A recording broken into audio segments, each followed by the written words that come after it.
Class 12 chemistry lesson 2 solution हमने start किया था। इसका फर्स्ट पार्ट हम लोग देख चुके हैं। आज हम सेकंड पार्ट की ओर चलते हैं, जहाँ पर हम स्टार्ट करने वाले हैं सॉल्युबिलिटी के बारे में। हम क्या स्टार्ट करेंगे स्टूडेंट, सबसे पहले देखेंगे सॉल्युबिलिटी क्या होता है। ठीक है, तो मैं आपको थोड़ा सा ये रीड करवा देता हूँ, यहाँ से समझा दूंगा।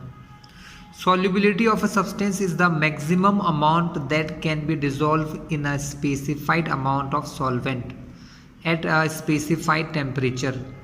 It depends upon the nature of solute and solvent as well as temperature and pressure. ठीक है, तो solubility का बहुत सिंपल मीनिंग है कि कितना सॉल्यूट एक फिक्स्ड अमाउंट ऑफ सॉल्वेंट में डिजोल्व हो रहा है किसी स्पेसिफिक टेम्परेचर के ऊपर, that is called the solubility.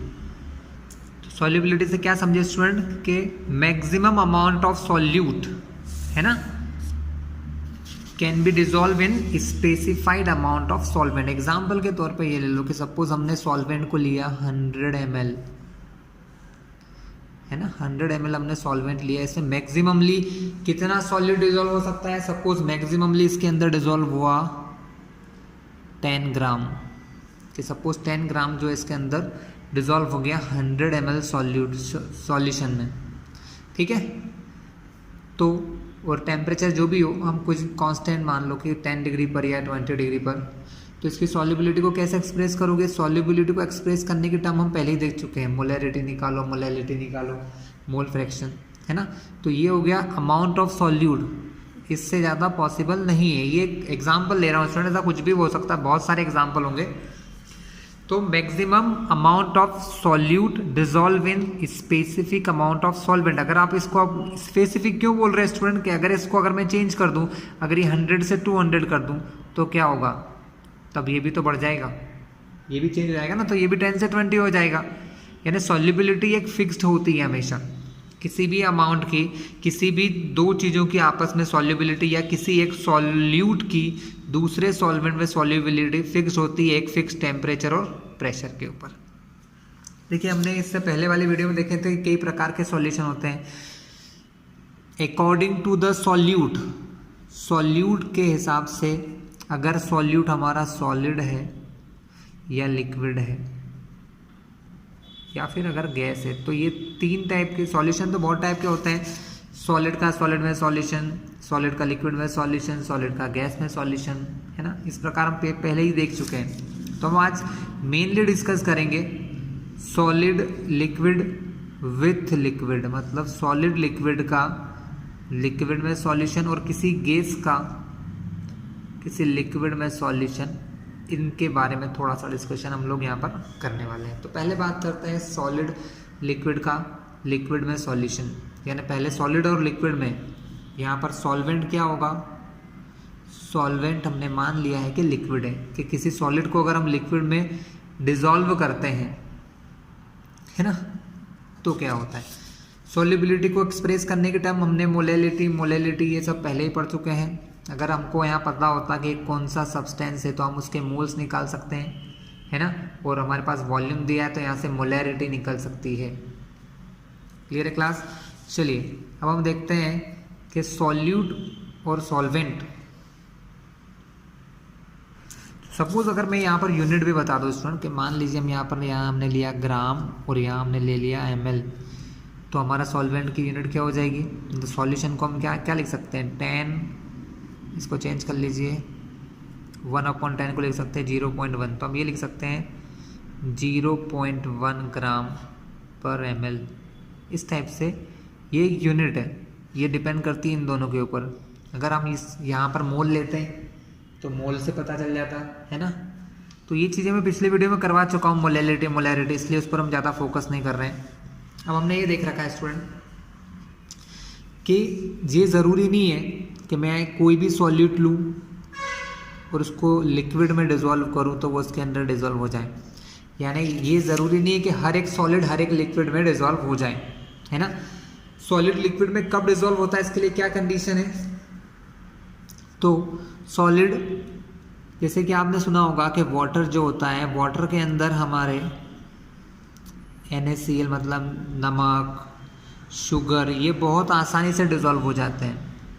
लेकिन अगर मैं इसके अंदर नेप्थलीन या एंथ्रेसीन नाम की चीज़ें अगर डिजोल्व करो, वो भी एक प्रकार के सॉलिड होते हैं, नेप्थलीन एंथ्रेसीन, तो वो वाटर में डिजोल्व नहीं होते हैं। इसका अपोजिट अगर हम बेंजीन लेते हैं, बेंजीन भी एक सॉल्वेंट होता है, तो उसके अंदर NaCl डिजोल्व नहीं होता है, ना ही शुगर डिजोल्व होता है, लेकिन नेप्थलीन और एंथ्रेसीन जो है वो इसके अंदर डिजोल्व हो जाते हैं। मैंने शॉर्ट फॉर्म में लिखा है नेप्थलीन एंथ्रेसीन। तो बेंजीन के अंदर नेप्थलीन एंथ्रेसीन डिजोल्व हो जाते हैं, लेकिन NaCl और शुगर नहीं होते। वैसे ही वाटर के अंदर NaCl हो जाता है, शुगर हो जाता है। ये हमारा सॉल्वेंट है लिक्विड, ये हमारा सॉल्वेंट है लिक्विड, और ये दोनों हमारे सॉल्यूट है, ये दोनों सॉल्यूट है, ये भी दोनों सॉलिड है। तो इससे कुछ ये समझ में आता है स्टूडेंट कि कोई भी सॉल्यूट और सॉल्वेंट मिलके सॉल्यूशन तभी बनाते हैं जब इनके बीच के बॉन्डिंग या इनके बीच में जो बॉन्ड बनते हैं वो एक जैसे हों। मॉलिक्यूलर अट्रैक्शन या मॉलिक्यूलर इंटरेक्शन एक जैसा होना चाहिए। यहाँ पर आपने देखा होगा कि ये हमारा पोलर बॉन्ड बनाता है। कैसा बॉन्ड बनाता है? पोलर। इसलिए ये जो आयोनिक सॉल्वेंट है, आयोनिक सॉल्यूट्स हैं, ये आयोनिक है, ये आयोनिक है, ये इसके अंदर डिजोल्व हो जाते हैं। जबकि ये कैसा है? ये एक नॉन पोलर है, मतलब इसके अंदर जो कोवेलेंट बॉन्ड बनते हैं वो कैसे बॉन्ड होते हैं? वो नॉन पोलर बॉन्ड होते हैं। इसीलिए नेप्थलीन और एंथ्रेसीन जैसे मटेरियल बेंजीन में डिजोल्व हो जाते हैं, क्योंकि इनके अंदर भी जो बॉन्ड्स होते हैं वो होते हैं नॉन पोलर होते हैं। तो सॉल्युबिलिटी के लिए पहली कंडीशन ही क्या हो गई है कि बॉन्ड्स या मॉलिक्यूलर इंटरैक्शंस, मतलब मॉलिक्यूलर इंटरेक्शन का मतलब है कि इनके बीच में लगने वाले फोर्स कैसे होना चाहिए? Molecular interaction should be identical, मतलब सेम होना चाहिए। इनके बीच में जो फोर्स लगते हैं, इनके बीच में जो बॉन्डिंग होती है, अगर वो एक जैसी होती है तो ये एक दूसरे में इजीली डिसॉल्व हो जाते हैं स्टूडेंट। ठीक है, बहुत आसानी से एक दूसरे के अंदर ये डिसॉल्व हो जाते हैं। क्लियर है आपको? Clear class? तो कोई भी एक सॉल्यूट दूसरे सॉल्यूट में डिसॉल्व तब होगा जब उनके मॉलिक्यूलर इंटरेक्शन कैसे होना चाहिए? सिमिलर या एक जैसे होना चाहिए। इसके बाद आता है कि अगर सपोज आपने कोई सॉल्यूट लिया और उसको किसी सॉल्वेंट में डिसॉल्व करना स्टार्ट किया आपने, तो वो पहले तो क्या होगा? पहले वो उसके अंदर मिक्स होना स्टार्ट हो जाता है स्टूडेंट। क्या होता है? उसके अंदर वो मिक्स होने लग जाता है, मतलब कोई भी सॉल्यूट किसी सॉल्वेंट में डिसॉल्व होने लग जाता है, घुलने लग जाता है। इस प्रोसेस को हम कहते हैं डिससॉल्यूशन। क्या कहते हैं? डिससॉल्यूशन, मतलब सॉल्यूशन का बनना। ठीक है, डिससॉल्यूशन मतलब सॉल्यूशन बनने लग जाता है, सॉल्यूट जो वो सॉल्वेंट में मिक्स होने लग जाता है। ठीक है, लेकिन आफ्टर सम टाइम जब हम लोग ज़्यादा से ज़्यादा मिलाते जाते हैं, कि जैसे एग्जांपल ले लो भैया, आपने 100 ml वाटर लिया। ठीक है, आपने किसी कंटेनर में 100 ml का वाटर लिया है। ठीक है, सपोज इसके अंदर 100 ml वाटर है, आपने इसमें 2 ग्राम NaCl मिलाया, 2 ग्राम मिला दिया, वो इसके अंदर पूरी तरीके से मिक्स हो गया। ठीक है, तो एक सॉल्यूशन बन गया, 2 ग्राम NaCl 100 ml वाटर में। ठीक है, फिर आपने क्या किया? थोड़ा सा और ऐसे करते करते आपने बहुत सारा सॉल्यूट मिला दिया। तब क्या होता है कि ये सॉल्यूट के पार्टिकल जो अंदर रहते हैं ना, यहाँ पर जो सॉल्यूट के पार्टिकल रहते हैं, देखिए जैसे ये है, मान लो है, अभी इतने हैं, आपने और सारा मिला दिया, बहुत सारे हो गए, और मिला दिया और बहुत पास आ गए। तो जब आप बहुत ज़्यादा सॉल्यूशन इसमें मिलाते जाते हो, सॉल्यूट मिलाते जाते हो, तो क्या होता है? सॉल्यूट के जो पार्टिकल होते हैं ना, वो अंदर ही एक दूसरे से मिल जाते हैं और मिलके एक हार्ड क्लस्टर बना देते हैं। क्या बना लेते हैं? हार्ड क्रिस्टल, जिसको क्रिस्टल कहते हैं। जिसको क्या कहते हैं? क्रिस्टल। मतलब अब वो क्या होते हैं? अब वो सॉल्यूशन के अंदर नहीं मिक्स होते हैं, वो आपस में मिक्स होने लग जाते हैं और क्रिस्टल इसमें से बाहर हो जाते हैं, सॉल्यूशन से अलग हो जाते हैं वो, है ना। इसका मतलब एक ऐसी कंडीशन आती है जब आप ऊपर से मिलाते जाओगे तो सॉल्यूशन मिक्स होता जाएगा, लेकिन अंदर क्या होगा? अंदर के जो पार्टिकल हैं ये जब एक दूसरे के पास आ जाते हैं तो क्रिस्टल बना लेते हैं, और वो क्रिस्टल क्या होता है? सॉल्यूशन से अलग हो जाता है स्टूडेंट। तो ये तो 2 प्रोसेस होने लग जाती हैं यहाँ पर। एक प्रोसेस डिसॉल्यूशन, आपने सॉल्वेंट मिलाया, वो इसमें मिलता गया। दूसरी प्रोसेस के अंदर अगर आप ज़्यादा मिला दोगे तो ये पार्टिकल आपस में मिल के क्रिस्टल बनाने लग जाते हैं, और इस प्रोसेस को कहते हैं क्रिस्टलाइजेशन। ठीक है, तो ये दोनों प्रोसेस जब साथ चलने लग जाती हैं और एक ऐसी कंडीशन आती है कि आप जितना सॉल्यूट मिलाते हो उतना ही वापस से क्रिस्टल बन जाए, तो उसको कहते हैं इक्विलिब्रियम। क्या कहते हैं स्टूडेंट? इक्विलिब्रियम। क्या आपने जितना सॉल्यूट मिलाया उतने ही क्रिस्टल अंदर बन गए, मतलब कोई फर्क पड़ा क्या? नहीं, आप डालते जा रहे हो वो क्रिस्टल बनते जा रहे हैं। तो सॉल्यूशन का एक फाइनल जो कंसंट्रेशन है वो आपको मिल जाता है। तो अ कंडीशन, अब हम पेज चेंज कर लेते हैं, a condition when dissolution and crystallisation become equal, मतलब जब डिसॉल्यूशन और क्रिस्टलाइजेशन एक दूसरे के बराबर हो जाते हैं उस कंडीशन को कहते हैं इक्विलिब्रियम। और उस टाइम पे जो सॉल्यूशन हमको मिलता है वो होता है सैचुरेटेड सॉल्यूशन। सैचुरेटेड सॉल्यूशन का मतलब क्या होता है कि अब हम उसके अंदर और सॉल्यूट नहीं मिला सकते, that solution is called the saturated solution. वो सॉल्यूशन हमारा हो जाता है सैचुरेटेड सॉल्यूशन। हम उसके अंदर हम कुछ और एक्स्ट्रा मिक्स नहीं कर सकते हैं। सॉल्यूशन, सबसे पहली बात तो सॉल्यूट प्लस सॉल्वेंट से बनता है सॉल्यूशन। ये प्रोसेस कैसी होती है? ये प्रोसेस रिवर्सिबल होती है। रिवर्सिबल मतलब हमने देखा ना अभी कि सॉल्यूट मिलाया सॉल्वेंट में, सॉल्यूशन बना, फिर हमने ज़्यादा सॉल्यूट मिलाया तो इसमें से कुछ सॉल्यूट बाहर भी निकल गया, कुछ सॉल्यूट इसमें से क्रिस्टल के फॉर्म में बाहर निकल जाएगा। तो ये एक रिवर्सिबल प्रोसेस होती है स्टूडेंट, ठीक है। इक्विलिब्रियम जब अटेंड हो जाता है उस समय पे जो सॉल्यूशन होता है वो होता है सैचुरेटेड। अब हम उसके अंदर और सॉल्यूट नहीं मिला सकते, ठीक है। लेकिन चेंज किया जा सकता है। हम अगर और अमाउंट मिलाना चाहें तो हम अगर टेम्परेचर को चेंज करें, अगर हम टेम्परेचर को चेंज करें स्टूडेंट तो हो सकता है कि और सॉल्यूट मिला सकें, ठीक है। तो अभी हमने सिर्फ ये देखा था कि अगर हम टेम्परेचर को कांस्टेंट रखें, लेकिन अगर हम टेम्परेचर को बढ़ाएंगे तो क्या होगा? टेम्परेचर इंक्रीज करने से सॉल्युबिलिटी बढ़ जाती है स्टूडेंट। मतलब अगर हम सपोज कि कोई टेम्परेचर 10 डिग्री सेल्सियस पर हमने कोई सॉल्यूशन बनाया है और अभी सपोज उसका कंसंट्रेशन कुछ ऐसा है कि 20 ग्राम पर लीटर, यानी 1 लीटर सॉल्वेंट में 20 ग्राम किसी सब्सटेंस का मिक्स हो रहा है। अगर इस टेम्परेचर को हम अगर बढ़ा देते हैं 15 डिग्री या 20 डिग्री करें तो ये हो सकता है थोड़ा सा इंक्रीज होगा। इंक्रीज तो होगा, कितना होगा ये डिपेंड करता है अलग अलग सॉल्यूट पर। तो यहाँ से सिंपल सी एक बात है कि टेम्परेचर बढ़ाने पर, ऑन राइजिंग द टेम्परेचर, जब आप टेम्परेचर को राइज करते हैं तो सॉल्युबिलिटी इंक्रीज हो जाती है, ठीक है। सॉल्युबिलिटी डायरेक्टली प्रोपोर्शनल हो गई किसके? टेम्परेचर के। Solubility is directly proportional to temperature. Temperature के डायरेक्टली प्रोपोर्शनल है। टेम्परेचर को आप राइज करोगे, टेम्परेचर को बढ़ाओगे, सॉल्युबिलिटी आपकी बढ़ जाएगी। कितनी बढ़ेगी वो डिपेंड करता है सॉल्यूट और सॉल्वेंट के नेचर के ऊपर कि आपने कौन सा सॉल्यूट या सॉल्वेंट लिया है, ठीक है। अभी हम सिर्फ और सिर्फ सॉलिड और लिक्विड की बात कर रहे हैं स्टूडेंट, अभी हमने गैस की बात नहीं की है। हम सिर्फ बात कर रहे हैं कि सॉलिड और लिक्विड जो होते हैं जिनके अंदर सॉल्यूट और सॉल्वेंट, सॉलिड और लिक्विड होते हैं, ठीक है। और प्रेशर का इन पर कोई इफेक्ट नहीं होता है। हम अगर प्रेशर भी चेंज करें तो कोई इफेक्ट नहीं होता, क्योंकि सॉलिड और लिक्विड कैसे होते हैं स्टूडेंट? इनकम्प्रेसिबल होते हैं, ज़्यादा कंप्रेस नहीं होते, इसलिए प्रेशर का कोई इफेक्ट नहीं होता। इसलिए इसको नील कह देते हैं कि सॉलिड और लिक्विड वाले जो सॉल्वेंट होते हैं या सॉलिड और लिक्विड सॉल्यूट वाले जो सॉल्यूशंस हैं उन सभी में प्रेशर का कोई इफेक्ट नहीं होता है। क्यों नहीं होता है? रीज़न ये है कि सॉलिड को हम प्रेशर से चेंज नहीं कर सकते, लिक्विड को हम प्रेशर से चेंज नहीं कर सकते, दोनों इनकम्प्रेसिबल होते हैं। कैसे होते हैं स्टूडेंट? इनकम्प्रेसिबल होते हैं।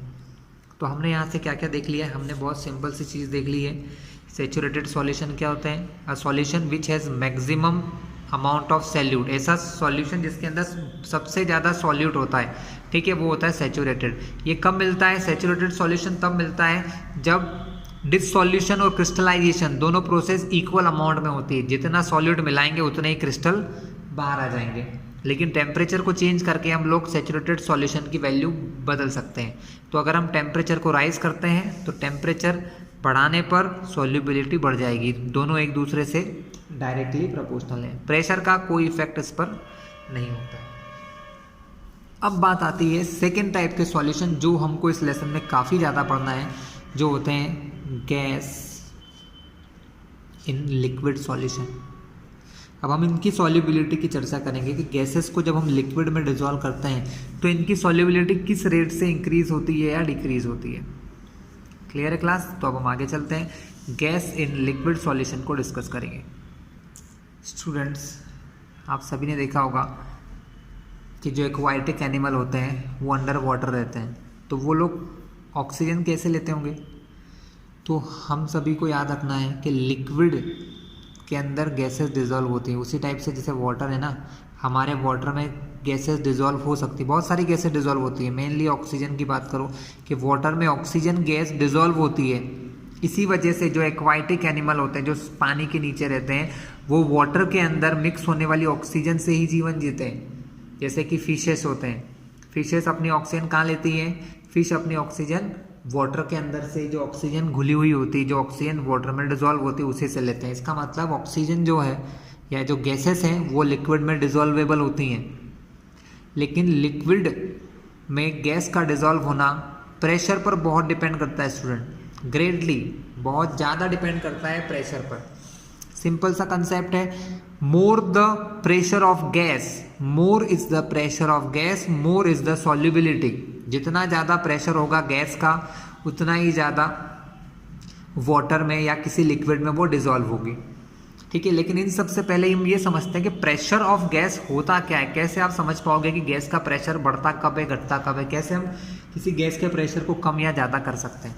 तो स्टूडेंट्स के लिए एक छोटी सी बात मैं बताता हूँ कि अगर किसी क्लोज कंटेनर में आप किसी गैस को रख देते हैं, आपको पता होगा गैस के जो पार्टिकल होते हैं वो क्या करते हैं? कंटिन्यूसली हीट करते हैं। इन्होंने इस वॉल से टकराया है, वो इस वॉल से टकराते हैं, वो कंटिन्यूसली टकराते हैं, इधर उधर कोलाइड करते रहते हैं। तो ये पार्टिकल हर तरफ चारों एंड्स पर टकराते हैं। ठीक है, मतलब वो इस गैस के जो पार्टिकल हैं वो इस ऑब्जेक्ट पर क्या कर रहे हैं? इस कंटेनर की वॉल पर प्रेशर अप्लाई कर रहे हैं। क्या अप्लाई कर रहे हैं? प्रेशर अप्लाई कर रहे हैं। ठीक है, अब अगर हम इस गैस को के वॉल्यूम को थोड़ा कम कर दें, मतलब इस जो कंटेनर है, मान लो इस कंटेनर को मैं थोड़ा छोटा कर दूं, इसको हाफ कर दूं, यहाँ से मैंने इस कंटेनर को आधा कर दिया किसी भी तरीके से, कुछ ढक्कन वक्कन या कुछ भी लगा के। अब ये सारी गैसेस कहाँ गई हैं? अब ये सारी गैसेस क्या हो रही हैं? एक छोटी जगह में आ गई हैं, पास पास आ गए, इनके पार्टिकल थोड़े और पास आ गए। अब आप क्या देख रहे हो कि यहाँ पर एरिया कम हो गया है, एरिया कम हो गया है, कम जगह में इनको रखा है। तो अब क्या होगा? अब ये ज़्यादा जल्दी जल्दी टकराएंगे, उनके जो कोलिजन है, जो गैस के पार्टिकल है, वो ज़्यादा स्पीड से टकराएंगे, ज़्यादा जल्दी टकराएंगे, बार बार टकराएंगे। तो क्या होता है? प्रेशर इंक्रीज होता है। इसका मतलब क्या हुआ कि हम किसी गैस के प्रेशर को बढ़ा या घटा कैसे सकते हैं? उसके वॉल्यूम को कम या ज़्यादा करके। गैस जिस जगह पर रखी हुई है, गैस के वॉल्यूम को अगर हम कम कर दें तो उसका प्रेशर क्या होता है? बढ़ जाता है। क्लास 11th में हम लोग सीखते हैं, है ना, P is proportional to 1/V। Class 11 का टॉपिक है हम लोग, हमने देखा गैस का जो प्रेशर है वो उसके वॉल्यूम के इन्वर्सली प्रोपोर्शनल होता है। अगर हम गैस के वॉल्यूम को कम कर दें तो उसका प्रेशर बढ़ता जाएगा। ठीक है, चलिए इसके अलावा अब हम समझते हैं कि गैस किसी लिक्विड में डिसॉल्व होती कैसे है, इसके कॉन्सेप्ट को भी थोड़ा सा देख लेते हैं। तो सपोज स्टूडेंट्स, हमने एक सॉल्यूशन, मतलब एक कोई सॉल्वेंट लिया है और हम यहाँ पर क्या करते हैं, इसमें कोई भी सॉल्यूशन, अब ये कोई लिक्विड था, लिक्विड तो कहीं उड़ेगा नहीं, है ना, लिक्विड रखा है क्योंकि ये नॉन वोलाटाइल है, उड़ भी जाते हैं, वाटर जैसे, सॉरी पेट्रोल जैसे लिक्विड वेपर भी बन जाते हैं बहुत आसानी से। अब हमने क्या किया, इसके अंदर थोड़ी सी गैस डाल दी और इसको बंद कर दिया, क्योंकि गैस के लिए हमेशा सिस्टम कैसा होना चाहिए? क्लोज होना चाहिए। जब तक क्लोज सिस्टम नहीं होगा गैस स्केप हो जाती है ना। तो हमने सपोज यहाँ पर थोड़ी सी गैस, कोई भी गैस ऐसे डाल दिया है। अब क्या होगा स्टूडेंट, गैस की जो प्रॉपर्टी है कि गैस रैंडमली मूव करती है, गैसेस पार्टिकल रैंडमली चलते हैं। तो ये गैस के पार्टिकल इधर भी जाएंगे टकराएंगे, इधर भी टकराएंगे, इधर भी टकराएंगे, और ऑब्वियसली वो नीचे आएंगे तो वो लिक्विड से भी टकराएंगे, तो वो इधर लिक्विड से भी टकराते रहते हैं। जब वो लिक्विड के कांटेक्ट में आते हैं और अगर इन दोनों के मॉलिक्यूलर अट्रैक्शन, जो कि हम पहले ही देख चुके हैं, अगर इंटरमॉलिक्यूलर अट्रैक्शन एक जैसे होंगे तो ये गैस धीरे धीरे इसके अंदर डिसॉल्व होने लग जाएगी। क्या होने लग जाएगी कि गैस के मॉलिक्यूल गैस के अंदर इधर इसके अंदर डिसॉल्व हो जाएंगे। ठीक है, यही एक पॉसिबिलिटी होती है इससे कि गैस के मॉलिक्यूल इससे टकरा कर इससे डिसॉल्व होने लग जाते हैं। लेकिन कंडीशन ये भी होती है स्टूडेंट कि कुछ मॉलिक्यूल्स इसमें से वापस बाहर भी आ जाते हैं।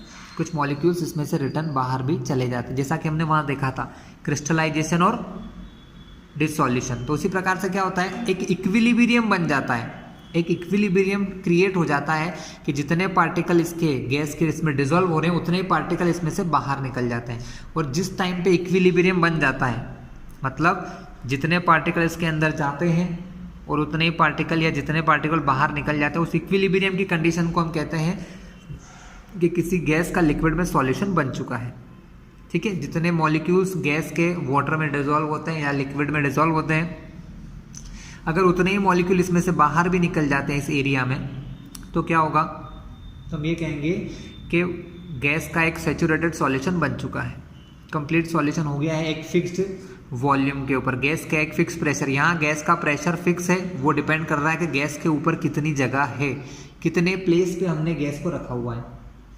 ठीक है स्टूडेंट, अब अगर सपोज हम कुछ ऐसा करें कि हम इस गैस के वॉल्यूम को कम कर दें, जैसा मैंने यहाँ बताया था कि अगर मैं गैस के वॉल्यूम को कम कर दूंगा तो क्या होगा, जब हम गैस के वॉल्यूम को कम करते हैं तो उसका प्रेशर बढ़ जाता है। यानी अब हम देखने वाले हैं कि अगर प्रेशर बढ़ गया, अगर प्रेशर बढ़ेगा तो सॉल्युबिलिटी का क्या फ़र्क होगा, कितने ज़्यादा मॉलिक्यूल सॉल्युबल होंगे या नहीं। तो हम इसके लिए क्या करते हैं स्टूडेंट, पेज चेंज कर लेते हैं।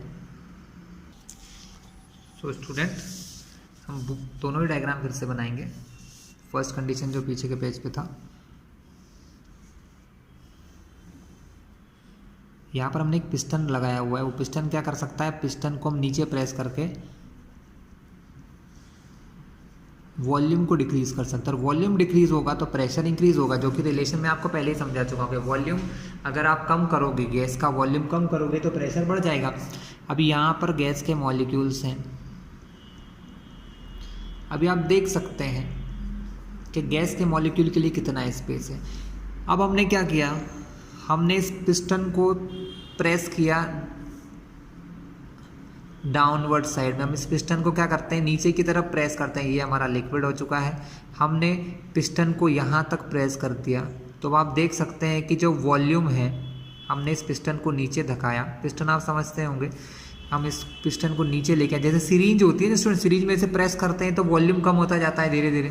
तो यहाँ हमने इसको नीचे लेके आए, तो अब देख सकते हैं गैस को कम जगह मिल रही है,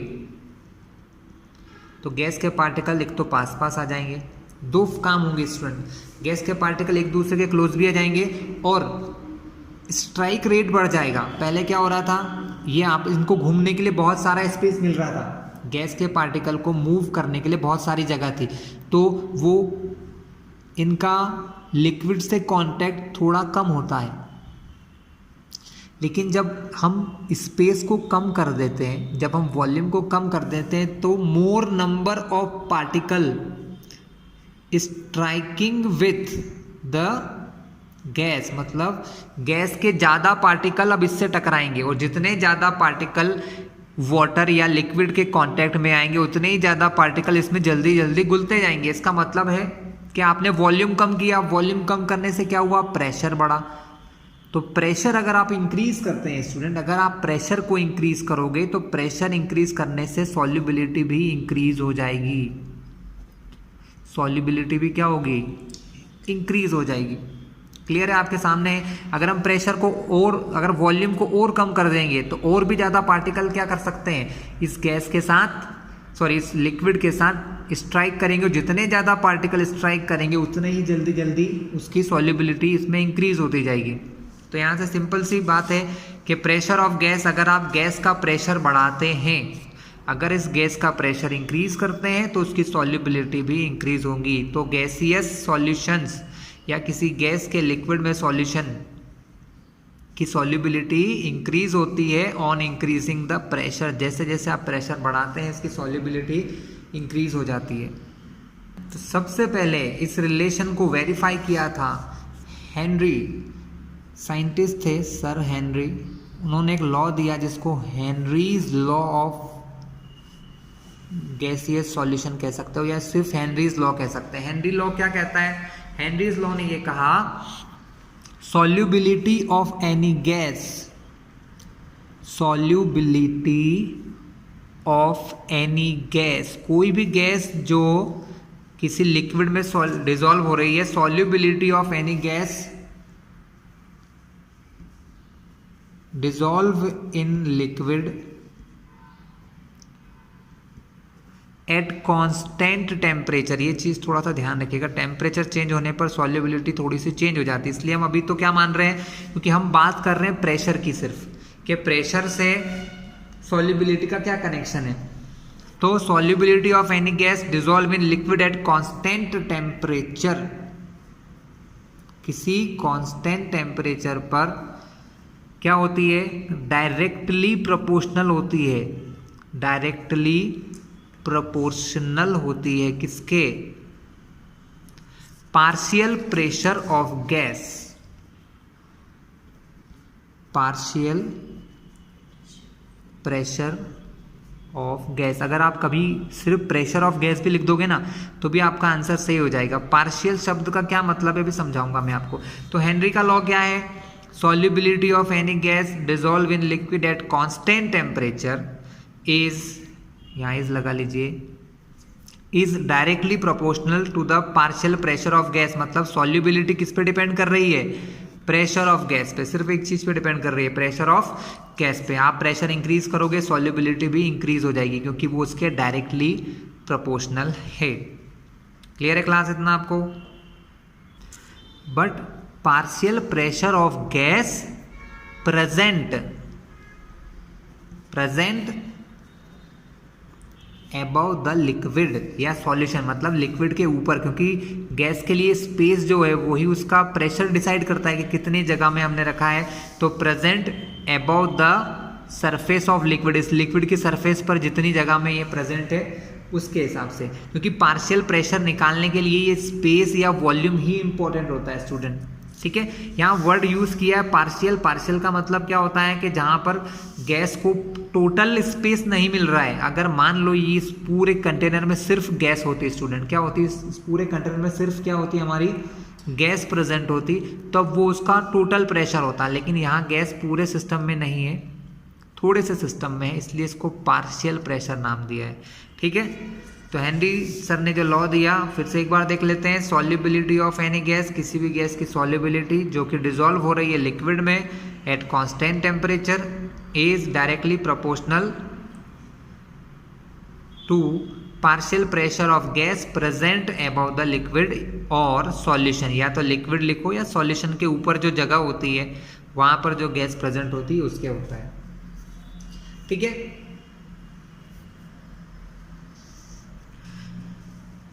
अगर सपोज स्टूडेंट हम सॉल्युबिलिटी को, क्योंकि हमने पहले ही पढ़ रखा है कि सॉल्युबिलिटी को किन किन चीज़ों से समझाया जाता है, सॉल्युबिलिटी को समझाया जाता है मोल फ्रैक्शन से, मोलेलिटी, मोलेरिटी से। सपोज हम मान लें कि अगर हम मान लें कि solubility expressed in mole fraction, कि अगर सपोज हम सॉल्युबिलिटी को एक्सप्रेस करने के लिए किस चीज़ का यूज़ कर रहे थे, हम सॉल्युबिलिटी को एक्सप्रेस करने के लिए मोल फ्रैक्शन x का यूज़ करते हैं। तो यहाँ से आपको क्या समझ में आ जाएगा कि जो पार्शियल प्रेशर ऑफ गैस है P, वो किसके प्रोपोर्शनल है, x के। x मतलब मोल फ्रैक्शन ऑफ गैस, क्योंकि मोल फ्रैक्शन किसका लेना पड़ेगा हमको, सॉल्यूट का। तो partial pressure of gas is proportional to x। x is the mole fraction, किसके प्रोपोर्शनल है, उसके मोल फ्रैक्शन के प्रोपोर्शनल है। स्टूडेंट जब भी हम प्रोपोर्शनल साइन को हटाते हैं तो यहाँ पर एक कांस्टेंट आता है, तो यहाँ पर जो कांस्टेंट यूज होता है उसको हम कहते हैं KH। ये एक्चुअल में एक फॉर्मूला है using Henry's law. Henry law के हिसाब से ये फॉर्मूला क्रिएट होता है, partial pressure P is equal to KH into x. Here KH is a constant which is called, जिसको हम क्या कहते हैं, हेनरीज लॉ कांस्टेंट। इनको क्या कहा जाता है, KH हमारा होता है हेनरीज लॉ कांस्टेंट होता है। ठीक है, तो अगर इसके हिसाब से अगर हेनरी लॉ को फिर से लिखना चाहें तो किसी किसी बुक में आपको हेनरीज लॉ इस प्रकार से भी लिखा हुआ मिल सकता है कि partial pressure of gas is proportional to the mole fraction of gas dissolve in liquid. ठीक है, क्या लिखा हो सकता है स्टूडेंट, बुक्स में हेनरीज लॉ को कुछ इस टाइप से भी लिखा जाता है जैसा कि हमने फॉर्मूला बनाया था कि mole fraction of gas in solution, के सॉल्यूशन के अंदर गैस का कितना मोल फ्रैक्शन है, इज प्रोपोर्शनल, वो क्या होता है, प्रोपोर्शनल होता है किसके, to the partial pressure of gas above the liquid phase, या इसको कह दो ओवर द सॉल्यूशन, सॉल्यूशन के ऊपर के स्पेस में, क्योंकि वो जगह ही प्रेशर को डिसाइड करती है, ओवर द सॉल्यूशन, सॉल्यूशन के ऊपर स्टूडेंट, ठीक है। सो सिर्फ हमने क्या किया है, हमने पहले लिखा था solubility of gas in liquid को हमने चेंज कर दिया है मोल फ्रैक्शन, क्योंकि हमने क्वेश्चन में हमने इस फॉर्मूले में मोल सॉल्युबिलिटी के लिए कौन सा टर्म यूज किया है, mole fraction, mole fraction use किया, इसलिए हमने यहां पर डायरेक्टली लिख दिया मोल फ्रैक्शन। क्लियर है क्लास। हम एक बार फिर से फॉर्मूला लिख लेते हैं। पार्शियल प्रेशर जो है, यहाँ लिख लेता हूँ, पार्शियल प्रेशर जो है वो मोल फ्रैक्शन के प्रोपोर्शनल होता है। प्रोपोर्शनल साइन हटता है तो एक कांस्टेंट आता है KH, जिसको हम कहते हैं here KH is Henry's law constant, here KH is equals to Henrys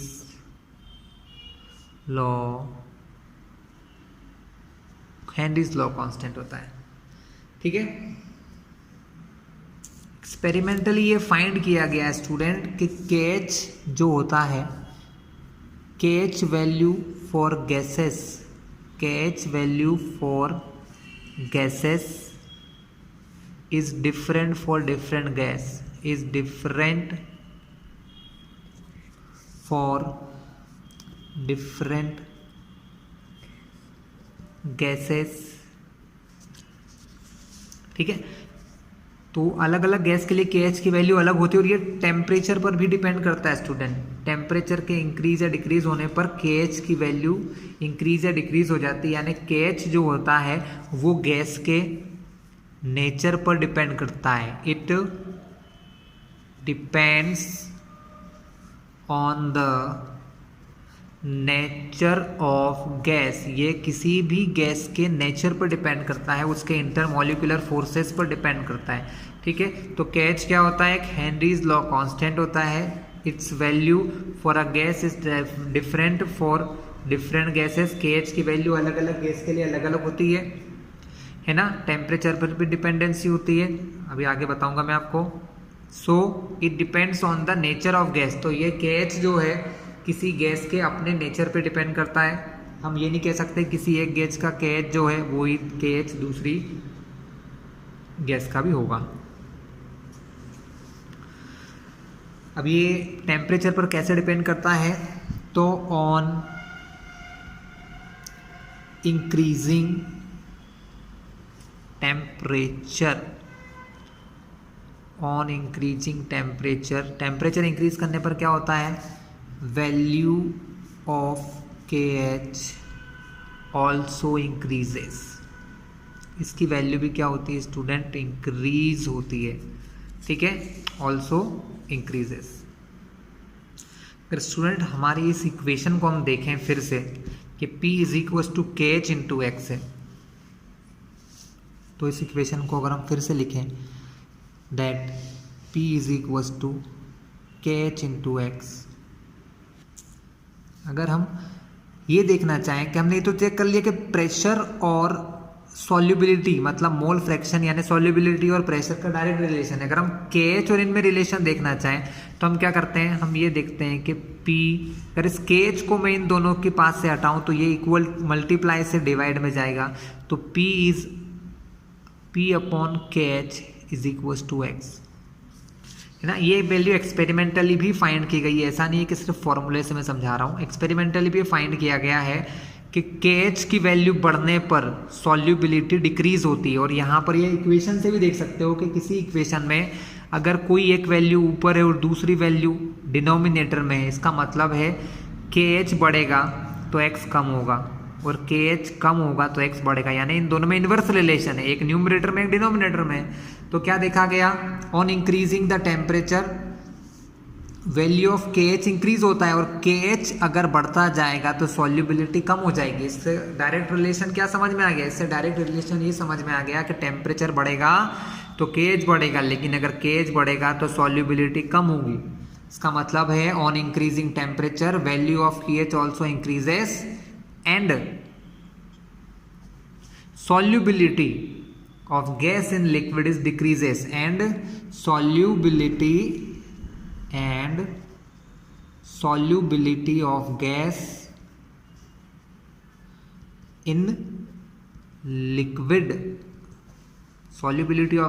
liquid decreases, मतलब टेम्परेचर इंक्रीज होगा तो सॉल्युबिलिटी कम हो जाएगी। कम क्यों हो जाएगी, क्योंकि KH बढ़ जाता है, टेम्परेचर बढ़ेगा तो KH बढ़ेगा, KH बढ़ेगा तो सॉल्युबिलिटी डिक्रीज होगी। ये हमने इस रिलेशन से समझ लिया है। क्लियर है क्लास। इसी वजह से क्या होता है स्टूडेंट, जो एक्वाटिक एनिमल होते हैं, एक्वाटिक एनिमल यानी पानी में रहने वाले जो एनिमल होते हैं, उन्हें विंटर सीजन में अंडर वाटर रहना आसान होता है एज कंपेयर टू समर, क्योंकि समर में क्या होता है, सॉल्यूशन का टेम्परेचर बढ़ जाता है, टेम्परेचर बढ़ने से गैसेस कम डिजोल्व होती हैं, यानी उनको ऑक्सीजन कम मिल पाती होगी। और विंटर सीजन में क्या होता है, विंटर सीजन में ज़्यादा गैस डिजोल्व होगी, क्योंकि टेम्परेचर कम होगा तो किसी गैस की सॉल्युबिलिटी बढ़ जाएगी, तो टेम्परेचर कम होने से क्या होता है, गैसेस ज़्यादा डिजोल्व होगी। इसीलिए विंटर सीजन में एक्वाटिक एनिमल को सर्वाइवल आसान होता है as compare to summer. Reason है solubility of oxygen in water, जो कि टेम्परेचर बढ़ेगा, समर में टेम्परेचर इंक्रीज होगा तो वाटर की सॉल्युबिलिटी डिक्रीज हो जाएगी। क्लास ठीक है क्लास, चलिए हम इस पर बेस्ट कुछ एग्जाम्पल या न्यूमेरिकल भी देखेंगे। अब बिफोर स्टार्टिंग द न्यूमेरिकल्स हम KH की वैल्यूज और उसकी यूनिट को भी देख लेते हैं, है ना, कि KH की यूनिट क्या होती है। एक्चुअल में स्टूडेंट देखा जाए तो ये फॉर्मूला है हमारा P = KH × X। X जो होता है ये होता है मोल फ्रैक्शन, और मोल फ्रैक्शन की कोई भी यूनिट नहीं होती, मतलब इट हैज़ नो यूनिट।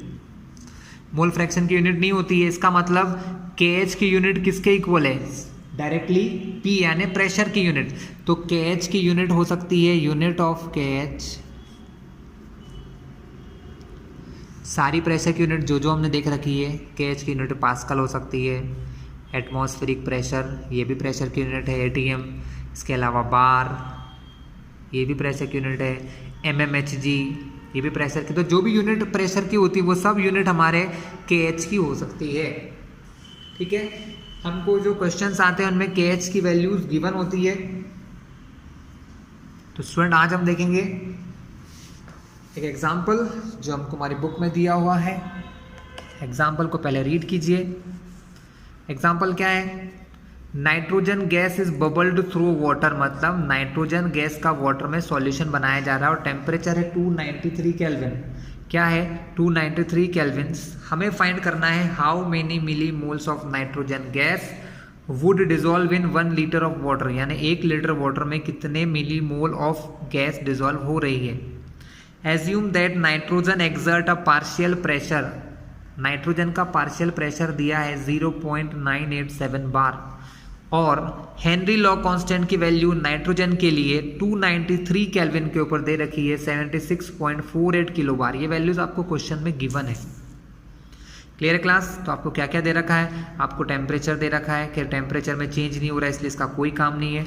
आपको how many millimoles of gas would dissolve, मतलब कितनी मोल या कितने मिली मोल गैस डिजोल्व होगी। अगर गैस डिजोल्व होगी मतलब आपको सॉल्युबिलिटी ही निकालना है और सॉल्युबिलिटी को आपने क्या माना है क्वेश्चन में, मोल फ्रैक्शन, यानी यहाँ से आपको मोल फ्रैक्शन निकालना है। आपको वाटर का वॉल्यूम दिया है 1 लीटर, नाइट्रोजन का पार्शियल प्रेशर P दे रखा है, ये P हो जाएगा आपका, और इसका KH की वैल्यू दे रखी है नाइट्रोजन के लिए 76.48 किलो बार। क्वेश्चन बहुत आसान है स्टूडेंट, है ना, सब कुछ आपके सामने है।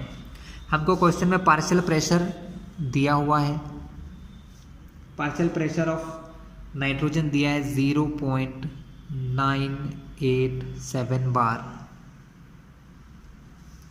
हमको केएच की वैल्यू दे रखी है क्वेश्चन में 76.48 किलो बार। स्टूडेंट ध्यान रखिएगा, यूनिट्स प्रॉपर नहीं लोगे तो कभी आंसर सही नहीं आएगा। किलो बार है यहाँ पर, तो किलो को चेंज करना पड़ेगा, है ना। ये चेंज करना आपको आना चाहिए, मैंने वीडियोस पहले भी डाल रखे हैं। किलो का मतलब होता है 10 की पावर 3, तो इस किलो की जगह पर हम लिख सकते हैं 7.68 इंटू 48 इंटू 10 की पावर 3 बार। मतलब किलो को सिर्फ हमने किलो की वैल्यू रख दी 10 की पावर 3। ठीक है, तो ये हमारा केएच हो चुका है। प्रेशर की वैल्यू दी है, केएच की वैल्यू हमको निकल गई है। हमें फाइंड करना है एक्स, मोल फ्रैक्शन। बहुत आसानी से निकल जाएगा यहाँ से मोल फ्रैक्शन। ठीक है, एक्स की वैल्यू अगर यहाँ से फाइंड करें स्टूडेंट तो कितनी होगी, हम फॉर्मूले में वैल्यू पुट करते हैं। पी दिया है 0.987 P, P is equal to होता है K H x. K H की वैल्यू दे रखी है 76.48 इंटू 10 टू द पावर 3। यहाँ से एक्स की वैल्यू हमें मिल जाएगी। तो एक्स की वैल्यू क्या होगी स्टूडेंट, एक्स की वैल्यू हो जाएगी 0.987 अपॉन में 76.48। ये वैल्यू मल्टीप्लाई से कहाँ जाएगी, डिवाइड में 10 की पावर 3। लेकिन क्या हमको सिर्फ एक्स निकालना है, नहीं, हमको एक्स नहीं निकालना है। हमको ये पता लगाना है कि नाइट्रोजन के कितने मोल डिसॉल्व होंगे। मतलब हमको अमाउंट ऑफ नाइट्रोजन निकालना है कि नाइट्रोजन कितना लगने वाला है ना, कितने मोल, कितने ग्राम नाइट्रोजन इसमें यूज होने। क्वेश्चन में तो एक्चुअली हमको पूछा है मिली मोल, तो हमको क्वेश्चन में मिली मोल बताना है। अब ये काम हमने यहाँ से कर लिया, हेनरी लॉ से। अब हम मोल फ्रैक्शन के फॉर्मूले से बाकी काम करेंगे। मोल फ्रैक्शन का फॉर्मूला होता है स्टूडेंट, अगर मैं सपोज नाइट्रोजन का मोल है उसको अगर Na मान लूँ, Na is equals two moles of nitrogen मान लो N2, और Nb मान लो आप मोल्स ऑफ H2O, वाटर के मोल्स को आप Nb मान लो। तब अगर आपको XA निकालना है, मतलब मोल फ्रैक्शन ऑफ, क्योंकि हमने क्या पढ़ रखा है, ये मोल फ्रैक्शन गैस का होता है, यानी ये XA होता है। क्या होता है, ये मोल फ्रैक्शन ऑफ गैस होता है, जो कि फॉर्मूला क्या बनेगा, Na upon Na plus Nb। हमको ये चीज़ फाइंड करना है। Na होते हैं number of mole of N2, यही तो पता लगाना है, तो ये चीज़ तो हमारे पास है ही नहीं। और ये है Nb, Nb हमको यहाँ से फाइंड करना है। XA की वैल्यू ये देखिए, X की वैल्यू हम यहाँ पर पुट कर देंगे तो हमारा काम हो जाएगा। हमको निकालना है Nb, वाटर के मोल। तो यहाँ पर एक बहुत सिंपल सी चीज़ है जो आपको यूज़ आने वाली, जिसको कहते हैं डेंसिटी। डेंसिटी ऑफ वाटर जो होती है वो होती है 1000 ग्राम पर लीटर। तो क्लास डेंसिटी ऑफ वाटर होती है 1000 ग्राम पर लीटर, यानी 1000 ग्राम 1 लीटर का मास होता है। हमको क्वेश्चन में बोला है कि 1 लीटर वाटर दिया, यानी यहाँ पर वाटर का मास कितना हो गया। तो यहाँ पर हम लिखेंगे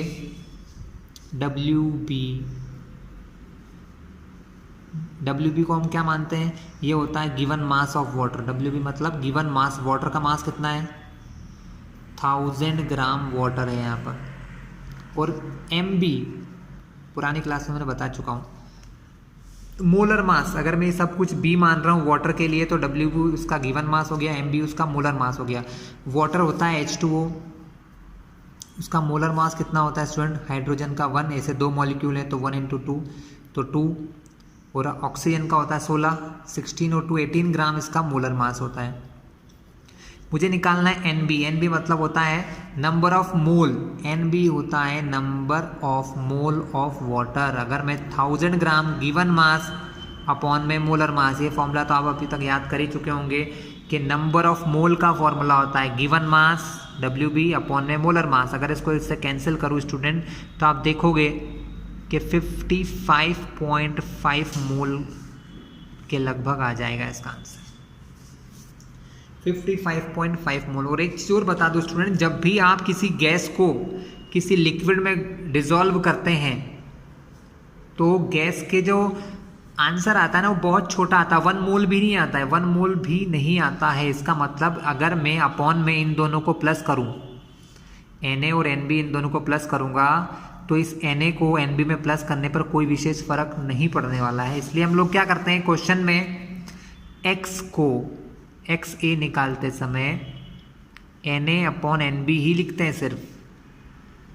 क्यों? क्योंकि Nb जो है वो Na से बहुत बहुत बड़ा है, इसलिए Nb is greater than Na। Nb Na से बहुत बड़ा है, बहुत यानी बहुत ही ज़्यादा बड़ा है, और उसको इसमें प्लस करने पर कोई फ़र्क नहीं पड़ेगा। इसका मतलब अगर मैं Nb में Na प्लस कर दूं तो भी आंसर लगभग Nb के बराबर ही होगा। तो क्लास यहाँ पर हम Na रखेंगे, यहाँ Na तो हमको फाइंड करना है, Nb की वैल्यू यहाँ रखेंगे जो हमको क्वेश्चन में दे रखी है 55.5।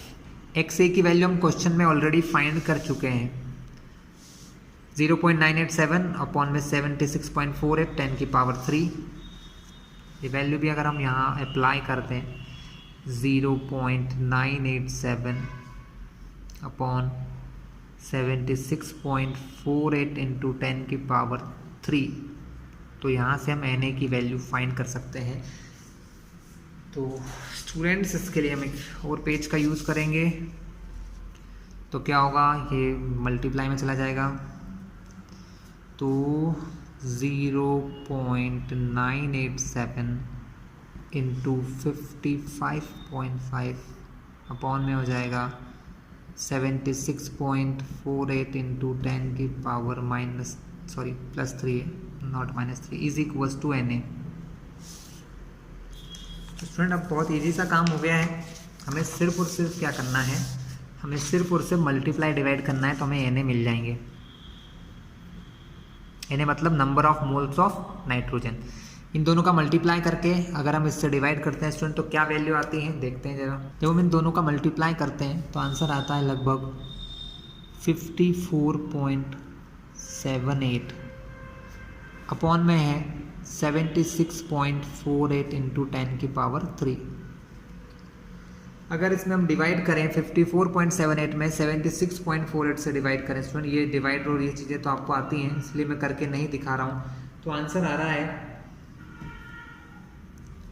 0.716। 54.78 को अगर 76.48 से डिवाइड करो तो आंसर आ रहा है लगभग 0.78। इस Na को मैंने इस तरफ लिख दिया, कोई फ़र्क नहीं पड़ता इससे। और 10 की पावर -3 जो है वो ऊपर जाएगा तो वो बन जाएगा 10 की पावर +3 जो था ऊपर जाएगा तो -3 बन जाएगा। ये मोल है इसलिए यहाँ पर मोल लगा दिया जाएगा। मैंने इसका यूज़ क्यों नहीं किया आप अभी समझ जाओगे। क्वेश्चन में हमसे पूछा गया है कि कितने मिली मोल्स, हमको उसने मोल में आंसर नहीं मांगा है, उसने आंसर मांगा मिली मोल में, और इसीलिए मैंने इसकी वैल्यू नहीं रखी क्योंकि 10 की पावर -3 का मतलब होता है मिली। क्या होता है स्टूडेंट, 10 की पावर -3 का मतलब होता है मिली, तो इसकी जगह मैं रख दूंगा मिली, तो मेरा आंसर आ जाएगा, हमारा आंसर हो जाएगा 0.716 मिली मोल। कितने मोल्स हैं इसके, 0.716 मिली मोल। तो ये क्वेश्चन था स्टूडेंट हमारा। अब हम कुछ अननोन क्वेश्चन भी करेंगे, ठीक है, क्योंकि ये तो हमारा एग्जाम्पल था, और एग्जाम्पल के बाद हम कुछ इन टेक्स्ट क्वेश्चन भी देखने वाले हैं क्योंकि ये क्वेश्चन का सॉल्यूशन बुक में नहीं दिया है। तो इन दोनों क्वेश्चन के सॉल्यूशन मैं आपको अब बताने वाला हूँ। तो स्टूडेंट अब हम देखेंगे आगे के 2 इन टेक्स्ट क्वेश्चंस। 2 इन टेक्स्ट क्वेश्चन है ना, जो हमको लेसन के बीच में दिए होते हैं उनको सॉल्व करना है। H2S एक गैस होती है, H2S is a toxic gas with rotten egg like smell, जिसकी स्मेल कैसी होती है, रोटन एग मतलब किसी खराब अंडे के जैसी होती है या पके हुए अंडे के जैसी होती है। Is use for the qualitative analysis if the solubility of H2S in water at STP is 0.195 m। Student मैंने बहुत बार समझाया, स्मॉल m का मतलब होता है मोलेलिटी, यानी इस सॉल्यूशन की मोलेलिटी कितनी दे रखी है, 0.195 m। हमको हेनरीज लॉ कांस्टेंट कैलकुलेट करना है। क्या कैलकुलेट करना है, हेनरी लॉ कांस्टेंट। स्टूडेंट हम हेनरीज लॉ कांस्टेंट अगर करना चाहते हैं, निकालना चाहते हैं, तो हमको ये पता होना चाहिए, ये है हमारा इन टेक्स्ट क्वेश्चन 2.6। हमें फाइंड करना है KH, तो हमें कौन सा फॉर्मूला अप्लाई करना होगा, we need to apply the formula P is equals to K H into X. P partial pressure तो हमें पता है ना। H2S गैस का पार्शियल प्रेशर STP पर कितना होता है, P of H2S। H2S gas का पार्शियल प्रेशर होगा 0.987 बार। ध्यान रखिएगा स्टूडेंट ये, ठीक है। ये H2S के पार्शियल प्रेशर की वैल्यू है, हमने फाइंड कर लिया, मतलब पता रहता है तो हमको। और अब हमें नीड है मोल फ्रैक्शन निकालने की। x हमें मोल फ्रैक्शन नहीं दिया है, हमें दी है मोलैलिटी। हमें क्या दी है, उसकी मोलैलिटी दे रखी है 0.195 m। तो अगर आपको याद हो तो मोलैलिटी का मतलब क्या होता है, मोलैलिटी का मतलब होता है, मोलैलिटी का फॉर्मूला आपने देखा ही होगा, number of moles of solute. अब यहाँ सॉल्यूट की जगह कौन है, यहाँ सॉल्यूट के प्लेस पे H2S गैस है, तो हम लिखेंगे number of moles of H2S gas upon में मास ऑफ सॉल्वेंट। जहाँ पर कुछ नहीं दिया होता है वहाँ मास ऑफ सॉल्वेंट क्या मानते हैं, वाटर मानते हैं, है ना। तो अपॉन में मैं लिखूंगा 1 kg वाटर, ठीक है। अब मोलैलिटी कितनी दी है 0.195, अपॉन में तो 1 है, इसका मतलब H2S के कितने मोल हो गए, H2S के मोल हो गए 0.195, क्योंकि अपॉन में 1 किलोग्राम है, 1 किलोग्राम को तो लिखेंगे ही नहीं 1 को वैल्यू। इसका मतलब मोलैलिटी किसके बराबर हो गई है, number of moles of H2S gas. तो H2S गैस के कितने मोल हो गए, तो हम यहाँ से लिखेंगे number of moles of H2S। H2S के कितने मोल हो गए हैं 0.195। स्टूडेंट क्यों बोला है, समझ गए होंगे आप लोग, क्योंकि मोलैलिटी का फॉर्मूला होता है number of moles of solute. यहाँ सॉल्यूट H2S गैस थी इसलिए मैंने डायरेक्टली वही लिखा। सॉल्यूशन अपॉन में आता है सॉल्वेंट, सॉल्वेंट यहाँ कुछ नहीं था तो वाटर मानना पड़ेगा, तो 1 kg वाटर, ठीक है। हम ये फॉर्मूला ही कहता है कि यहाँ 1 kg ही रखना होता है हमको, तो हमने 1 kg रखा। अगर यहाँ अपॉन में 1 है तो मोलैलिटी जो है वो किसके इक्वल है, नंबर ऑफ मोल के। तो H2S गैस के कितने मोल हो गए 0.195 मोल। हम ये सब क्यों कर रहे हैं, क्योंकि हमें मोल फ्रैक्शन निकालना है, क्योंकि प्रेशर तो हमने निकाल लिया, अगर मोल फ्रैक्शन आ जाएगा तो KH की वैल्यू निकल जाएगी। तो मोल फ्रैक्शन के लिए दो चीज़ों के मोल चाहिए होते हैं, किस किस के मोल चाहिए होते हैं, एक तो सॉल्यूट के, तो ये निकल गए अपने। सॉल्वेंट कितना है 1 किलोग्राम वाटर, तो हम जानते हैं, क्या जानते हैं हम लोग कि 1 kg वाटर का मास कितना होगा 1000 ग्राम। तो हम लिखेंगे यहाँ पर मास ऑफ H2O 1000 ग्राम। क्यों लिखा, क्योंकि उसको 1 kg माना है हमने, तो 1000 ग्राम हो गया। अब वाटर के मोल कैसे निकालेंगे, number of moles of H2O निकालने का तरीका होता है गिवन मास अपन मोलर मास। स्टूडेंट बहुत बार समझा चुका हूँ, गिवन मास अपन मोलर। गिवन मास वाटर का हो गया 1000, मोलर मास होता है वाटर का 18,000 को 18 से डिवाइड करते हैं तो आंसर आता है 55.5 मोल। तो वाटर के मोल कितने हो गए 55 मोल हो गए।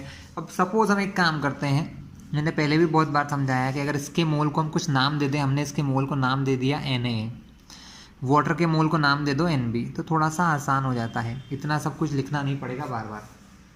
कितना क्लियर हो गया, चलिए आगे करते हैं। हमको निकालना है मोल फ्रैक्शन ऑफ H2S। H2S का मोल फ्रैक्शन निकालना है तो फॉर्मूला क्या होता है, हमने H2S के लिए A माना है तो X से हो जाएगा मोल फ्रैक्शन ऑफ H2S, जिसका फॉर्मूला होता है number of mole of H2S upon में Na प्लस Nb। काफ़ी बार समझा चुका हूँ इसलिए कोई नई चीज़ नहीं है। Na की वैल्यू 0.195, Na की वैल्यू 0.195, Nb की वैल्यू 55.5। सो स्टूडेंट्स अगर हम प्लस करते हैं तो ये तो ऊपर 0.195 है, अपॉन में इनको प्लस करते हैं तो ये आंसर आता है 55.695। अगर इसको इससे डिवाइड कर दें तो क्या आंसर आएगा। स्टूडेंट डिवाइड करना आप लोग को आता है तो ये मैं सिखाऊंगा नहीं यहाँ पर, क्योंकि वीडियो ऑलरेडी बड़ा होता जा रहा है। तो मुझे डिवाइड करना मैंने कर लिया है। मैं आपको बता दूँ 0.0035 इसका आंसर है। ठीक है, चलिए पॉइंट में है, हम इसको पावर के फॉर्मूले में लेके आते हैं जैसा कि मैंने आपको बताया है, या फिर ऐसे ही रहने देते हैं, कोई बात नहीं। चलिए हमारा काम क्या है, हमारा काम है हेनरी लॉ अप्लाई करना। हेनरी लॉ ने क्या बोला था कि पार्शियल प्रेशर जो होता है वो KH × X के बराबर होता है। X आप फाइंड कर चुके हो, ठीक है, X की वैल्यू आ गई है। प्रेशर हमको पहले ही पता है, प्रेशर कितना था 0.987। अगर मुझे KH निकालना है तो X को कहाँ लाना पड़ेगा, अपॉन में लाना पड़ेगा, लेकिन हम पहले बार यहाँ लिख लेते हैं KH × 0.0035, ये मल्टीप्लाई से डिवाइड में आएगा तो KH की वैल्यू कितनी हो जाएगी स्टूडेंट 0.987 अपॉन में 0.0035। यहाँ पर पॉइंट के बाद 3 नंबर है, यहाँ पॉइंट के बाद 1 2 3 4 नंबर है। तो अगर पॉइंट से पॉइंट हटाते हैं तो नीचे अगर 4 पॉइंट, हम पॉइंट को अगर यहाँ से यहाँ लाना चाहें तो ऊपर भी पॉइंट 4 प्लेस आगे जाना चाहिए। कितने प्लेस आगे जाना चाहिए 4, लेकिन यहाँ पर चौथा नंबर नहीं है तो मैं एक 0 मान लेता हूँ। तो अब पॉइंट कहाँ जाएगा, यहाँ से यहाँ आ जाएगा, तो वैल्यू हो जाएगी 9870 और अपॉन में ये दोनों 0 तो आएंगे नहीं, तो सिर्फ आएगा 35 यहाँ पर, ये 2 0 हट जाएंगे। तो KH की वैल्यू कितनी हो गई स्टूडेंट, अब इसको कैंसिलिंग कर लेते हैं। 9870 को अगर डिवाइड करते हैं 35 से तो आंसर आता है 282। कितना आता है, इसको इससे कैंसिल करने से 282 डिवाइड कर लेना, तो KH की वैल्यू आ गई 282 बार। जो आपने फाइन करना था आपने फाइन कर लिया स्टूडेंट। आपसे उसने पूछा KH की वैल्यू बताओ, आपने KH की वैल्यू निकाल के दे दी 282 बार। ठीक है क्लास, समझ में आया। मैं फिर से आपको थोड़ा सा एल्गोरिथम समझाता हूँ कि हमने क्या क्या किया। क्वेश्चन था हमारा कि H2S गैस है, ठीक है, जिसका STP पर मोलैलिटी इतनी दे रखी थी कि STP पर इसकी मोलैलिटी इतनी है, सिर्फ ये दे रखा था, और आपसे पूछा था कि KH निकालिए। तो KH निकालने के लिए आपको ये पता है कि STP पर जो गैस होती है उसका प्रेशर 0.987 बार होता है H2S का, तो हमने लिख लिया। और मोलैलिटी से हमने क्या फाइंड किया, मोलैलिटी से हमने ये फॉर्मूला अप्लाई करना था। प्रेशर हमको पता चल गया 0.987 बार, हमें निकालना था मोल फ्रैक्शन, तो हमने वो निकाल लिया। कैसे, क्योंकि मोलैलिटी का मतलब ही होता है number of moles of solute in 1 kg water, मतलब 1 kg सॉल्वेंट। अब सॉल्वेंट कुछ नहीं था तो वाटर माना, इसका मतलब 1 kg वाटर में सॉल्वेंट के कितने मोल हैं 0.195, इसलिए हमने number of moles of H2S जो कि सॉल्यूट है, जिसको Na माना है, उसको हमने मान लिया 0.195। H2O का मास 1 किलोग्राम है तो 1000 ग्राम। नंबर ऑफ मोल निकालना है H2O के, क्योंकि सॉल्यूट और सॉल्वेंट दोनों के मोल चाहिए होते हैं मोल फ्रैक्शन के लिए, तो हमने NB निकाला। NB कैसे निकालते हैं, गिवन मास अपन मोलर मास। गिवन मास है 1000 ग्राम, मोलर मास वाटर का 18 होता है, सबको पता है। डिवाइड करा 55.5 आ गया। इसके बाद आपने क्या किया है, आपने जस्ट अप्लाई किया है मोल फ्रैक्शन का फॉर्मूला जो होता है Na/Na+NB। वैल्यूज रख के कैंसिलिंग तो आप समझ ही गए होंगे। इसके बाद हमने क्या किया, हेनरी लॉ लगाया, partial pressure is equal to KH × X। X की वैल्यू ये फाइंड की, ये हमारा P था, इसको मल्टीप्लाई से डिवाइड में लाए तो यहाँ से निकल गया KH। ठीक है, नेक्स्ट क्वेश्चन करते हैं हम लोग, जिसका नाम है इन टेक्स्ट क्वेश्चन 2.7। पहले रीड कर लेते हैं। हेनरीज लॉ कांस्टेंट, मतलब हमको KH की वैल्यू दे रखी है फॉर CO2 गैस के लिए KH की वैल्यू है वाटर के अंदर 1.67 × 10⁸ PA, मतलब पास्कल। मैंने पहले भी आपको बताया था कि प्रेशर की बहुत सारी यूनिट होती है, जिसमें से पास्कल भी एक है। 298 केल्विन मतलब room temperature 25 degree around. Calculate the quantity of CO2, quantity मतलब उसका मास फाइंड करना है कि कितना CO2 मिलाए हम 500 ml में, to making it soda water, जिससे कि सोडा वाटर बने। और जब इसको हम सोडा वाटर को पैक कर रहे हैं तो उस समय प्रेशर कितना है 2.5 एटमॉस्फेरिक प्रेशर है CO2 का। मतलब यहाँ पर हम जो कहते हैं ना प्रेशर ऑफ गैस, क्या कहते हैं हम लोग, प्रेशर ऑफ गैस, जो हमारा फॉर्मूला है P = KH × X वाला, वहाँ पर जो प्रेशर होता है वो यहाँ पर 2.5 atm दिया है। ठीक है, हम ये सारी चीज़ें नोट डाउन करते हैं, है ना। आपको क्वेश्चन पढ़वा दिया है, आप जब इसको करें तो एक बार और बुक साथ रख लेना तो आसान हो जाएगा आपके लिए। चलिए न्यू पेज ले लेते हैं, क्वेश्चन 2.7 देखते हैं। तो देखिए क्लास, गिवन वैल्यूज़ देखिए आप, तो गिवन वैल्यूज़ में आपको दिया है KH। अब क्वेश्चन 2.7 सब कुछ CO2 के लिए, इसलिए मैं लिख नहीं रहा हूँ KH फॉर CO2। KH आपको दिया है 1.67 इंटू 10⁸ पास्कल, और P प्रेशर ऑफ गैस दे दिया है 2.5 ATM। अब यहाँ पर आपको एक डिफरेंस दिख रहा है, KH और P की यूनिट हमेशा सेम होना चाहिए। मैंने क्वेश्चन में बहुत बार समझाया है कि इन दोनों की यूनिट कैसी होना चाहिए, सेम। दोनों प्रेशर की यूनिट होती हैं, KH की यूनिट भी होती है प्रेशर की, तो इसकी यूनिट पास्कल है, इसकी ATM है। तो हम क्या करेंगे, चेंज कर लेंगे। हमको पता है कि ATM और पास्कल में क्या रिलेशन है, हम ये चीज़ जानते हैं। तो हमको पता है कि 1 ATM प्रेशर जो होता है वो इक्वल होता है 101,325 पास्कल के। ये वैल्यू याद रखिएगा आप लोग। 1 ATM इतना होता है, तो यहाँ कितना दिया है 2.5 ATM। तो प्रेशर जो है हमारा 2.5 ATM में, उसको अपन कन्वर्ट कर लेते हैं 2.5 इंटू 101,325। ये मल्टीप्लिकेशन तो स्टूडेंट आपके लिए बहुत आसान काम है। इसमें मल्टीप्लिकेशन करने के बाद हमको वैल्यू मिली इसकी 253312.5 पास्कल। ये क्यों किया, क्योंकि KH और प्रेशर की यूनिट सेम होना चाहिए। KH पास्कल में है, प्रेशर ATM में दिया है, तो सेम करना जरूरी है। तो प्रेशर हमारा हो जाएगा, देखिए पॉइंट यहाँ पर है, हमको पॉइंट हमेशा यहाँ चाहिए होता, तो हम इसको लिखेंगे 2.53 है ना, और आगे भी 3 है, तो हम सिग्निफिकेंट करेंगे तो 53 रहेगा। तो 2.53 लिख लो इसको, इंटू 10 की पावर कितनी बनेगा, यहाँ से नंबर को हम ला रहे हैं 1 2 3 4 5 प्लेस। जब आप इस पॉइंट को यहाँ ला रहे हो, यहाँ पर 2.53 कर दिया ना आपने, पॉइंट पहले यहाँ था, तो 10 की पावर ये 5 बन जाएगा। KH देख लो 1.67 10 की पावर 8, P 2.53 इंटू 10 की पावर 5 पास्कल। अब ये दोनों चीज़ें तो हमारी करेक्ट हो गई, है ना। आपको KH और P पता है, तो आप यहाँ से क्या करोगे, हेनरी का लॉ लगाओगे। कि हेनरीज लॉ से हमें क्या निकल जाएगा, हमें एक्चुअल में निकालना क्या है, उन्होंने बोला है, फिर से मैं आपको दिखा दूँ, उन्होंने ये बोला है हमको निकालना है क्वांटिटी ऑफ CO2, कि आपको कितनी CO2 गैस चाहिए 500 वाटर में मिलाने के लिए, 500 ml वाटर में मिलाने के लिए कितनी गैस चाहिए। तो सिंपल सी बात है, आपको क्या निकालना है, मास ऑफ CO2 निकालना है। क्या निकालना है, mass of CO2। Mass of CO2 कैसे निकलेगा, जब तक आपके पास मोल फ्रैक्शन नहीं होगा तो मास नहीं निकलेगा। तो सिंपली है बाय हेनरीज लॉ, आप यहाँ लगाओगे by Henry's law. Henry's law क्या कहता है कि प्रेशर जो होता है वो किसके इक्वल होता है, KH इंटू एक्स। आपको पास प्रेशर है, यस ये है प्रेशर, KH की वैल्यू है, तो एक्स निकाल लेंगे, बिल्कुल। एक्स निकालने के लिए P के अपॉन में KH, ईजी है। इस एक्स को मैं इधर लिख रहा हूँ, इसे तो बच्चे सब समझदार हैं। प्रेशर हमको दिया है क्वेश्चन में ये 2.53 इंटू 10 की पावर 5 अपॉन में 1.67 इंटू 10 की पावर 8। इन दोनों को सॉल्व करेंगे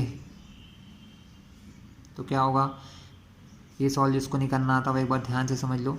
जब ऊपर भी बेस 10 है, नीचे भी बेस 10 है, तो इनकी पावर माइनस हो जाती है।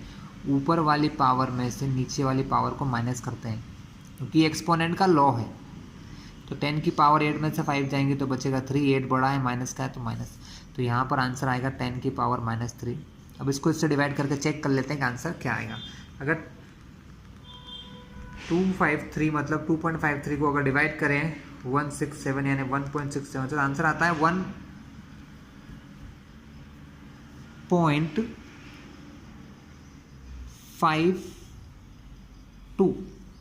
पॉइंट के बाद छोटा मोटा मिस्टेक हो सकता है स्टूडेंट, मतलब मिस्टेक नहीं होती है।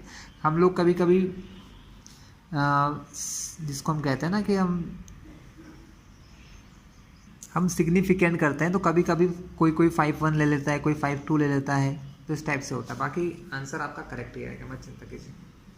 आपको x की वैल्यू निकल गई, मोल फ्रैक्शन आपको x मिल गया 1.52 इंटू 10 की पावर -3। ये किसका मोल फ्रैक्शन है? ये मोल फ्रैक्शन होता है गैस का। तो इसको मैं अगर चाहूँ तो यहाँ CO2 लिख सकता हूँ, x ऑफ CO2 छोटा सा, तो आपको दिक्कत नहीं आएगी। क्लियर है? हमें चाहिए मास ऑफ CO2, मास के लिए चाहिए मोल। जब मोल होगा तो मास निकाल लेंगे। तो हम यहाँ पर अप्लाई करेंगे बाकी चीज़ों को। कैसे? देखिए, हमें मोल्स ऑफ ये पता है क्या? नहीं पता, हमको मोल फ्रैक्शन पता है। तो हम मान लेंगे let the number of moles of CO2 को Na मान लो। वाटर कितना है स्टूडेंट? वाटर दिया है 500 ml क्वेश्चन में। वॉल्यूम ऑफ वाटर कितना दे रखा है आपको? 500 ml। Therefore mass of water क्या हो जाएगा? मास ऑफ वाटर हो जाएगा आपका 500 ग्राम। कैसे लिख दिया? क्योंकि हम जानते हैं, हम क्या जानते हैं कि जो वाटर की डेंसिटी होती है ना, ऐसा लिख लेना, डेंसिटी ऑफ वाटर जो है वो होती है 1 ग्राम पर ml। डेंसिटी ऑफ वाटर होती है 1 ग्राम पर ml, यानी अगर 1 ml पानी लिया आपने तो उसका मास होगा 1 ग्राम। अगर 2 ml लिया तो 2 ग्राम। तो आपने जब 500 ml मास लिया ना, तो 500 ml सॉरी वॉल्यूम लिया 500 ml, तो 500 ml वॉल्यूम का मास बन जाएगा 500 ग्राम। Clear class? चलिए इसको आगे क्लियर करते हैं। तो ये हमारा वॉल्यूम हो गया, सॉरी मास निकल गया। अब इससे हम नंबर ऑफ मोल निकालेंगे वाटर के। तो number of moles of water, water के मोल कितने हैं स्टूडेंट? तो वाटर के मोल को हम क्या मान लेंगे यहाँ पर? वाटर के मोल जो हैं, गिवन मास 500 ग्राम upon molar mass, molar mass होता है 18, डिवाइड करके देखते हैं कितना आएगा। तो स्टूडेंट आंसर आ रहा है 27.78 समथिंग, इतने मोल्स होंगे वाटर के। अब आप ध्यान से देखिए वाटर के मोल कितने हैं? वाटर का मोल है 27.78। और अगर मैं यहाँ से जो भी करूँ, कितना भी करूँगा ना, इसके मोल मुश्किल से 1 मोल भी नहीं आएगा। इसका मतलब अगर हम देखें कि जो CO2 के मोल आने वाले हैं ना, वो इसके कंपेयर में बहुत छोटे हैं। तो जब भी ऐसा होता है ना, तो हम मोल फ्रैक्शन वाला जो फॉर्मूला है वो हम यहाँ पर कर लेते हैं। मोल फ्रैक्शन का फॉर्मूला, मोल फ्रैक्शन का हमारा फॉर्मूला होता है XA is equals to NA upon NA plus NB। लेकिन मैंने क्या बताया कि NB जो है वाटर के मोल है वो Na से बहुत बहुत ज़्यादा है। तो हम क्या करते हैं, इस Na को यहाँ से हटा देते हैं, रिमूव कर देते हैं। तो XA की वैल्यू कितनी दे रखी है क्वेश्चन में? 1.52 इंटू 10 की पावर -3। Na मुझे फाइंड करना है। सिर्फ NB लिखूंगा यहाँ, Na को हटा दूंगा क्योंकि NB है इतना बड़ा और Na उसके कंपेयर में बहुत छोटा आने वाला है। तो क्या होगा, जब आप बड़ी चीज़ में अगर बहुत छोटी चीज़ प्लस करते हो तो कोई ज़्यादा फर्क नहीं आता। इसलिए हम लोग क्या करेंगे, इसको हटा देंगे। तो अपॉन में आ जाएगा 27.78। ये अपॉन में इधर मल्टीप्लाई में जाएगा, तो 27.78 इंटू 1.52 इंटू 10 की power -3 is equals to number of mole of Na। मतलब हमने किसका माना था? Na हमने माना था CO2 गैस के मोल्स को। अब देखते हैं कितना मोल आता है। सो आंसर इन दोनों का मल्टीप्लाई अगर आप करते हो तो आंसर आता है 42.23 इंटू 10 की पावर -3। अगर मैं आपको इसको वैल्यू में बताऊं स्टूडेंट, तो वैल्यू में आप देखो कितना आएगा। यहाँ 3 पावर है माइनस में, जब माइनस की पावर को हटाते हैं ना तो 0.3 प्लेस इधर जाता है। कितना जाता है? 3 प्लेस। तो अगर यहाँ से 1 2 और यहाँ कोई और नंबर नहीं है तो यहाँ मानो 0, तो पॉइंट यहाँ से 3 प्लेस आएगा यहाँ पर। इसका मतलब हमारा आंसर आएगा 0.4223 पॉइंट ये हटाने के बाद, मतलब 0.4 मोल है ओनली। मतलब अगर मैं इसको इस नंबर में प्लस भी करता ना तो कुछ फ़र्क नहीं पड़ता स्टूडेंट। ये 27.7 है ना, ये 27.7 से 8 भी नहीं हो पाता, इसलिए हम लोग इस चीज़ को हटा देते हैं। तो नंबर ऑफ मोल कितने मिल गए स्टूडेंट? CO2 के मोल पता चल गए 0.04223। अब हमको क्या करना है, मास ऑफ CO2 निकालना है। तो नंबर ऑफ मोल का फॉर्मूला क्या होता है? Given mass. मास तो पता ही नहीं है तो गिवन मास ही हमें निकालना है। तो गिवन मास को यहाँ पर y मान लो अपॉन मोलर मास। CO2 का मोलर मास क्या होता है भैया, CO2 कार्बन का होता है 12, ऑक्सीजन का 16 के 2 मॉलिक्यूल है, 16 2 जा 32 प्लस 12 44 अपॉन में क्या आएगा 44। और यहाँ आता है नंबर ऑफ मोल कितने निकल गए 0.04223। इसका मल्टीप्लाई करें इसमें। सुनिए, ये फॉर्मूला मैं काफ़ी बार बता चुका हूँ इसलिए बोल रहा हूँ। नंबर ऑफ मोल का फॉर्मूला होता है गिवन मास कि किस चीज़ का मास कितना दिया अपॉन में उसका मोलर मास, है ना। मोलर मास कैसे निकालते हैं, कार्बन का मास ऑक्सीजन का मास इनको प्लस करके। ये 44 इसका मल्टीप्लाई करते हैं इससे 0.04223 में मल्टीप्लाई करो 44 का तो हमें पता चल जाएगा मास ऑफ CO2। चलिए, तो इसका मास आ रहा है अराउंड स्टूडेंट 1.858 ग्राम। ये है CO2 का मास जो हमको इस क्वेश्चन में यूज़ करना है। क्लियर है क्लास। तो ये था हमारा लास्ट क्वेश्चन इन टेक्स्ट, है ना। नेक्स्ट वीडियो में हम देखेंगे vapour pressure of liquid solutions और आगे का डिस्कशन करेंगे। ये वीडियो यहीं तक था, ठीक है। आप इससे जुड़े हुए जो भी क्वेश्चंस हैं वो भी करिएगा। पीछे जो NCERT क्वेश्चन दिए अगर नहीं आए तो मुझे बताइएगा, कमेंट बॉक्स में डालिएगा, मैं आपको वो भी करवा दूंगा।